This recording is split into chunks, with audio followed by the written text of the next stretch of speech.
신장이 제 기능을 하지 못하는 만성 신부전증 환자가 급증하고 있습니다. 그런데 특별한 증상이 없어서 방치하는 경우가 많습니다. 건강한 생활 습관을 통해서 얼마든지 예방할 수 있습니다.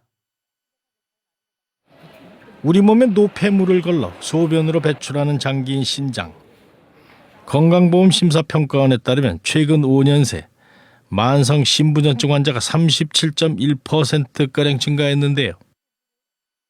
그러나 신장은 기능이 절반 이상 손실되기 전까지 특별한 증상이 없기 때문에 치료 시기를 놓치는 경우가 많습니다. 요독에 염증이 많이 발생하게 되고 또 빈혈이라든가 그다음에 호흡 곤란 그리고 비타민 D 대사 부족, 골다공증 그리고 마지막에는 고혈압이라든가 여러 가지 심장 혈관 질환이 발생하게 됩니다. 평소 피로감이 심하고 손발이 자주 부었다는 50대 여성입니다. 최근 소변량이 급격히 줄면서 몸에 이상 신호가 왔습니다. 땀을 많이 흘리고 토하고 그러면서 그렇게 갑자기 밥을 못 먹게 되고 막 그랬어요. 하루에 한 끼나 먹고 많이 먹으면 두 끼고 한 끼 먹으면 집에 오면 다 토하고 그랬어요. 자각 증상을 느낀 뒤 병원을 찾았지만 이미 만성이 된 상태. 결국 평생 혈액 투석을 받아야 한다는 진단이 내려졌는데요. 일주일에 3번이고 한 번 받으면 4시간씩 받고 힘든 거 알면서 다니는 거지 뭐 살라니까. 특히 만성 신부전증의 경우 환자의 절반 이상이 당뇨나 고혈압을 동시에 앓고 있습니다.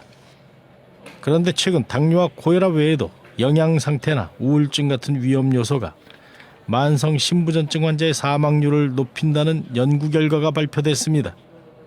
영양 부족, 그리고 염증, 우울증, 그리고 동맥경화 같은 각각의 위험 인자들의 영어 첫 글자를 따가지고 미다로 이렇게 명명하였고 이런 미다 증후군의 개수가 증가하면 증가할수록 보시는 바와 같이 2개 이하인 경우보다 3개가 넘어가면은 사망률이 두세 배 이상 아주 급격하게 증가한 걸 볼 수 있습니다.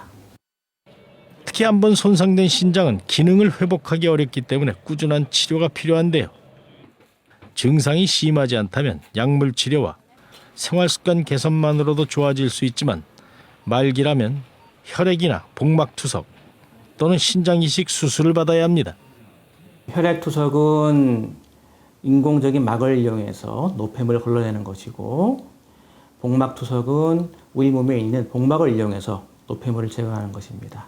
신장 이식은 가장 좋은 방법인데 주는 콩팥이 부족하니까 상당수의 환자가 이식을 받지 못하고 좀 기다리는 상태입니다.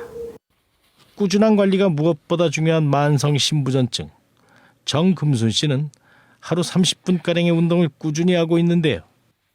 특히 과식을 피하고 싱겁게 먹는 식생활 개선과 함께 채소는 삶거나 데쳐 먹고 노폐물이 쌓이는 단백질 식품은 조금만 섭취합니다.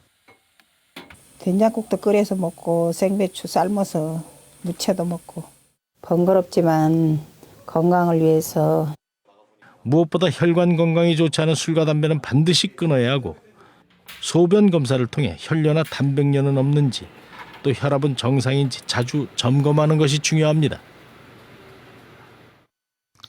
나이가 들